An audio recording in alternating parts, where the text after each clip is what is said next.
Salaamu calaykum. Sheekadeenna maanta waxay ku saabsan tahay dadkan tuulada degan ayaa waxay lahaayeen gabdho. Gabdhahaasi may heli jirin waxbarashada, laakiin waxay ahaayeen gabdho aan dadaalo oo intay magaalada ka soo qaataan bugaagta miyiga ku akhrin jiray. Gabadh baa waxay go'aansatay in maanta wixii ka dambaysa ay magaalada wax ka soo dhigato intii ay baratay imtixaan laga qaado. Saaxiibadeed ayaa ku tiri hooyada iyo aabaha may ogol yihiin inaad aroor walba intaad tagtid magaalada wax soo dhigatid aad soo noqotid taamaa lagaa yeelayaa. Badhii kale saaxiibadeed ayaa ku tiri oo maxaa jira haddii ay soo dhigato ay noo furi doontaa wadda aan hablaha oo dhan ee magaalada jooga inamadu ay wax ku wada baran karaan iyo kuwa tuulada jooga sidaynaan u noqon jaahiliin. Aniga ma ogi bay ku tiri inay arrintaas hagaagayso, laakiin adigu bal hooyadaa ku soo eeg.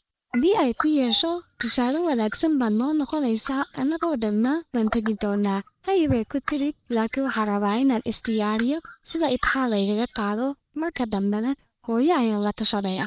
Gabdhihii sidii bay ku soo kala dhaqaaqeen, gabadhiina waxay u soo dhaqaaqday halka ay xaafadoodii.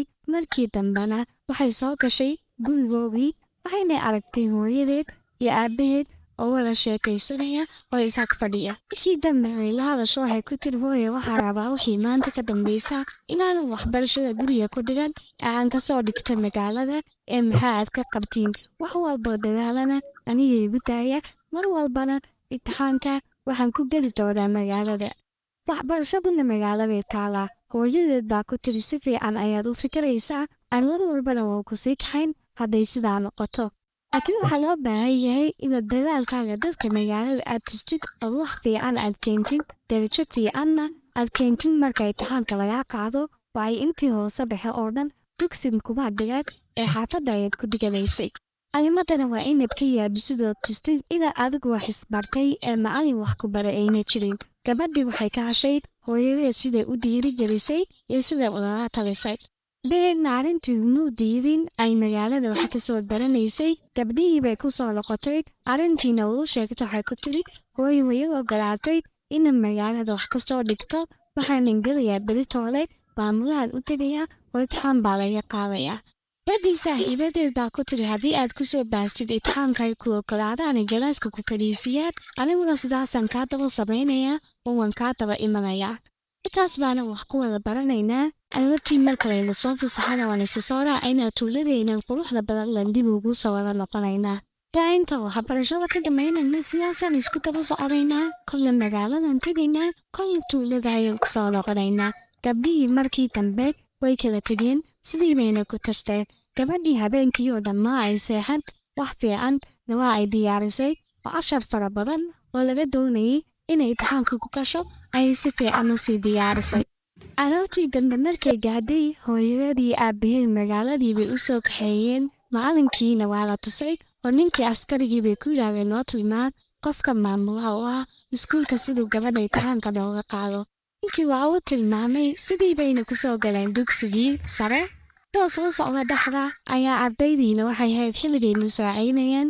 Ardaydiioo soo socota iyo gabadhii iyo aabaheedoo soo socda ayaa markii dambe ardayda iyo gabadhii ayaa istiiray.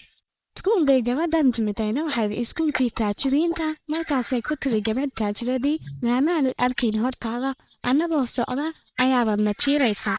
oo talabaad aawi dirayskii iskuulku badbaadiyaha ayaad ka timiday. Markaasay ku tiri imika ayaan cusub ahayba oon iskoraya iskuulkan ay garaarin noqo in wax ku gaadheenna ii sheeg. Gabadhii way ku xanaaqdo waxay ku tiri madaxiibaaba igo-ay marka madaxa kugu dhuftay, waan gartay inaad baadiyaha ka timiday. baadiyahaba ila lagu xidhaa dharkii naadka u waaweyn leh iyo madaxan adagba maadiyihii ayaad ka keentay. Dii aad magaalada joogto waa lagaa garan lahaa oo hooyada iyo aabbaha kuma ay daba socdeen adigoo doonaya inaad noxiso soo qorto.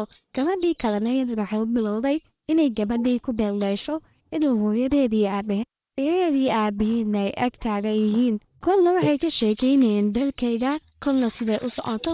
Gabadhii baa ku tiri waxaasoo waqtiga ma hayo iyo waxaasoo doonay waxay samaysiin haddaanad waxba noqon waddadan ii baneeya. Imtixaan ayaan gelayaa imtixaankan ka habsaamayaaye ii baneeya anigu maraba waxaasoo dhale. Baadiyahanad aayadsiina weyn akhlaaqaama oo dadka waa u ixtiraamaa sidiinoo kalena maaha. Aabaheed bayna ku tiri aabbay naga maray naagahan. Gabadhii waxay idhaahdeen naa ixtiraam darrada ayay kaga dartay inagoo hortaagan ayayba rabtaaba inay aayo iyo nadaafso. Xitaa raalin qoyniguma leh ee waxay leedahay adabteena xun. Inkii dambe aabaheed baa kuwii sabta ku raali gelisa maanta oo dhan kuula joogta waqtigiina waa nidiriday ee adeer raali noqonoo bareer. Maalimad ka mid ah ayaa muuqday maqashay meesha ka socday. Gabdhihii oo hanaaqsan oo gabadhii hul taagan. Maantaasay ku tiri arday maxaa dhacay? Meeshan ka hor dhaqaaqa oo dadka waa dad waaweyn ee ixtiraama oo galaasadiinay kala. Artiga iskuulkiina timaada ma sidan ayaad ula dhaqmi doontiin. Waa maxay dhaqan xumadani? Oo gala iskuulkiinii markii dambana waxay soo tustay macalinka maamulu meesha ku jiro. Ayna ku tiri hoo meeshan gala meeshanay maamuluhu joogtaaye. Maamulahana waxay uga sheegtaysay waxa iskuulka ka dhacay iyo dadkan waxay u baahan yihiin oo dhan. Amulkii waxay ku tiri soo dhawaada maxaad niyo qabtaa waad rabtiin inaad iskuulkan ku soo dartiin ma gabadhiina yar. Aabaheed baa ku yiri waxaa rabnaa inaan ku darno gabadhayda yarna dugsi hoose ma ay dhigan ee xaafadda ay ku dhigan jirtay intixaan nooga qaado oo loo fadhiisi. Gabadhii waxay ku tiri waxaasi ma dhici karto qof aan dhigan dugsi hoose sidee buu u geli karaa dugsi sare waxaasi ma dhici karto ee wax kale ii sheegay. Markii dambe waxay ku tiri haddii aad rabtiin inaan gabadhiina intixaan kaga qaado waxaa loo baahan yahay inaad lacag bixisiin ay intixaanka ku fadhiisato. Markaasay ku tiri uma baahna gabadheedu waxaasoo dhan ee waan ku baray intixaanka nooga qaad oo galaaskana noo geli. Hadalkii markii dambe waa uu sii adkaaday. Odaygii lacag uu hayay ayuu bixiyey. Gabadhiina galaas ayaa la geeyey intixaankiina ay ku gashay. Markii dambe macallimiintii waa ay saxday intixaankii laakiin maamulkii waxay tiri gabadhiinan waxay islaayaysaa ma jirto ee orod tumladiini ku celiya lacagtiiniina saasay ku khasaartay qof dambe waad ii keeni kartaana ma jirto gabadhiinuna waxba ma dhigan karto baaye ma ay dhigan dugsigii hoose. Tana loo baahan yahay in gabadhiinu hadday rabto inay cashar dhigato ay ka bilowdo. Odaygii waa uu diiday wuxuu ku yiri gabadhaydu kama bilaabayso sidii buuna kaga baxay. Maamulkii macalimadii waa isla ogaayeen waa ay qosleen waxayna ku tiri si xun ayaad u gashay lacagtiina waad ka reebatay. In dambaysan qof tuulo ka yimiday iskuulkeena uma imanayo. Odaygii iyo gabadhii yarayd ayaa soo noqday oo tuuladeedii ku soo noqday iyagoo aad u ooyaya. Aroortii dambe markay gaadhay gabadhii asxaabteedii bay uga tagtay iyadoo aad u ooyeysa. Gabdhihii saaxiibadeed waxay ku yiraahdeen maxaa kugu dhacay bal nooga sheekee uma meeshii may ku soo diiday. Aad la ooyeysaa oo kugu dhacay markaasay ku tiri waxaasaa i helay lacagtiina aabba waa aan ka dhameeyey uu maanta oo dhan ku shaqaynayay.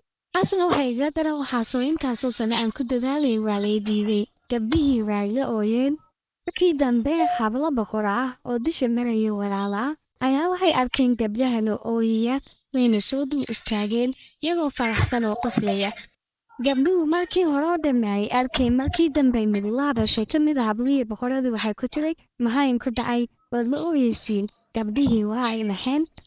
Ii sheega bay ku tiri waan caawin karnaa haddii aad noo sheegtiin waxayn hayaan waxaa laga yaabaa wax fiican oo ka duwan in aanay siino. Gabdhihii u qoslaya marka ay arkeen sida loo soo dhaweynaya ayaa mid waxay u sharaxday wax walba oo ku dhacay. Ina ku tiri iskuuladii baa lanoo diiday magaalada ku yaalay welibana lacagta ayaa dadka laga dhamaynayaa. Gabadhan iminka aabaheed lacagtii ayaa laga dhameeyey. Gabadhii waxay ku tiri aniga ayaa indhisaya iskuulaa weli lagu arag magaalada degantiidii. Macallimiintuna annaga ayay noqonayaan waxaanan inkaga dhisaya iskuulka galaas ka mid ah oo dahaba. Iskuulkii waxaa looga dhisay galaas ka mid oo dahaba oo saddexdood oo kaliya leeyihiin. Amulkii iskuulka maamulayna waa ay xidhay labadoodii iyo macallimiintiiba waayo waxay sameeyeen musuqmaasuq. Ardaydii waxay doontay inay timaado galaaskan ay gabdhuhu dhiganayaan. Macallimadiina waxay ku tiri weydiista hablahan kale. Hablihiina waa ay diideen waayo galaaska waxay rabeen inay kelidood fadhiyaan galaasadii kale iyagaba waa loo diiday. Sidii bayna ku diideen iskuulkani kelidu ayay ka lahaayeen galaas dahaba. Sheekadeeniina intaas ayay ku dhammaatay.